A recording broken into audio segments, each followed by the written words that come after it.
Hello મિત્રો, જય માતાજી। તો આજે અમે આવી ગયા છે, તમે જોઈ શકો છો આ ચાણસમાં હાઈવે ને આ બાજુ જાય છે તે આમ પાટણ બાજુ। તો વચ્ચે એક મંદિર સરસ મજાનું અમને જોવા મળ્યું, જે શનિદેવ ભગવાનનું મંદિર છે। તો હું ને હાર્દિકભાઈ આજે આવ્યા હતા એક કામથી, પણ વચ્ચે એક સરસ મજાનું મંદિર જોવા મળ્યું, તો મંદિરના દર્શન કરવા પણ આવી ગયા। અને ચાલો મિત્રો, તમને આજે મંદિરના દર્શન કરીએ શનિ ભગવાનના। તો ચાલો જઈએ અંદર।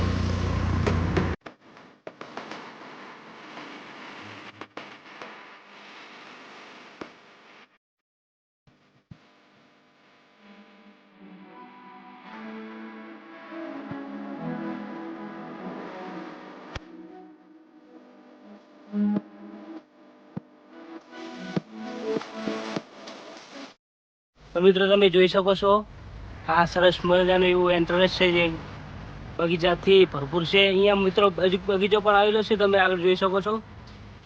અહીંયા ગાર્ડન ચિલ્ડ્રન માટે આ બાજુ તમે જોઈ શકો છો। અને ચાલો આપણે જઈએ મંદિર તરફ। તો જોઈ શકો છો મિત્રો, અહીંયા સરસ મજાના અહીંયા ફૂલ પણ છે, જે તમને આ વિડીયોમાં જોઈ શકો છો। અહીંયા આ રીતના શનિ ભગવાનની રજા પણ છે।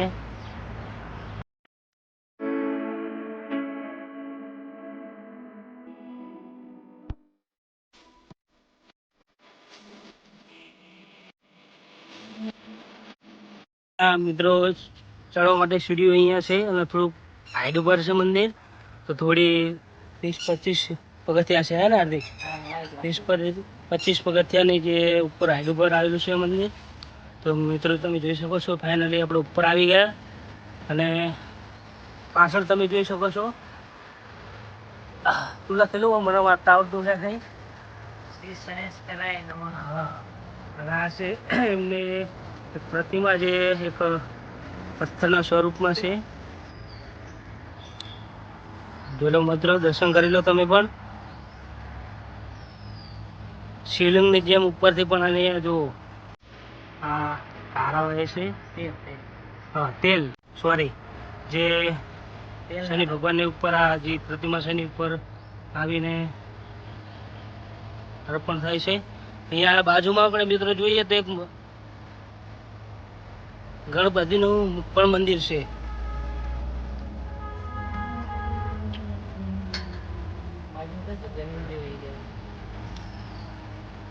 તમે જોઈ શકો છો નીચે શ્રી સિદ્ધિ વિનાયક પંચમુખી ગણપતિ ભગવાન, હા 5 મુખવાર છે। હા, એ તો આ બાજુથી 2, આ બાજુ 2 અને વચ્ચે એક મેન પંચમુખી હનુમાનજી આપણે કહીએ તે પંચમુખી ગણપતિ।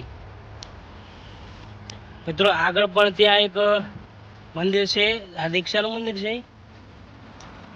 હા, આ આપણે જોયું એ પંચમુખી ગણપતિ ભગવાનનું મંદિર છે, અને આ જે છે બાજુમાં જમણી સાઈડ તે પંચમુખી હનુમાનજીનું મંદિર છે। આમાં પણ મિત્રો તમે જોઈ શકો છો હનુમાનજીના 5 માથા છે, 2 આ બાજુ અને 2 આ બાજુ, ને વચ્ચે મેનારી 2 આ બાજુ ને 2 આ બાજુ। તો મિત્રો સરસ મજાનું આ શનિ ભગવાનનું મંદિર છે, પેલી બાજુ ગણપતિનું, આ બાજુ હનુમાનજીનું, અને આ ઉપર આટલી હાઈટ ઉપર આવેલું છે જુઓ મિત્રો। અને આગળ તમે પેલી બાજુ જોઈ શકો છો સાધન પણ હાઈવે છે, આખો પાટણ મહેસાણા હાઈવે। અને અહીંયા બાજુમાં ચાણસમાં છે, અને પાટણ જાય છે રસ્તા, સોરી મહેસાણા બાજુ જાય છે હાઈવે। અને ઉપરથી તમને વ્યૂ દેખાડી દઉં, આ છે આ બાજુ થોડું ગાર્ડન, અહીંયા બેસવા માટે એક હવન કુંડ, આ તમે જોઈ શકો છો, ઝૂમ કરીને તમને બતાવ્યું। આ યજ્ઞ કે હવન કુંડ જે પણ અહીંયા વિધિ થતી હોય એ કરવામાં આવે છે। અને અહીંથી આપણે એન્ટર થયા હતા, ને આ બાજુ પણ બગીચો છે, તે આપણે તમને દેખાડીએ। ચલો આપણે જઈએ નીચે।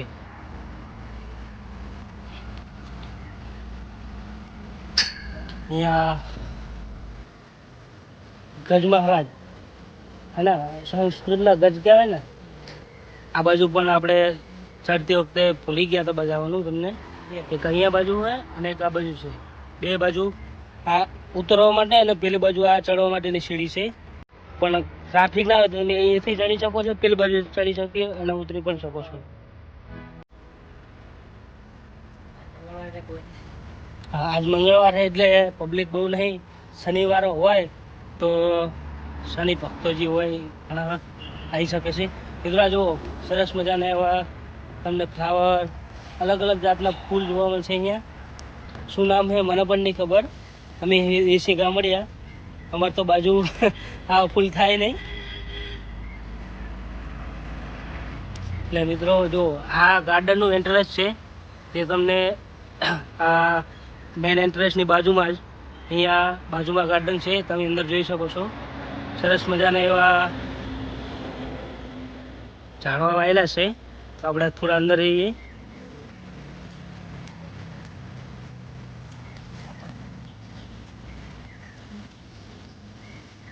તો જોઈ શકો છો મિત્રો.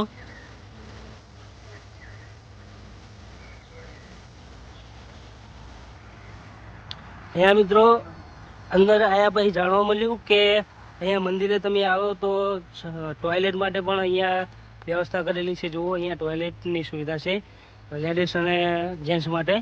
અહીંયા બીજા તમે મિત્રો આ સરસ મજાનું ખજૂરી જુઓ, આ કેળનો ઝાડ છે.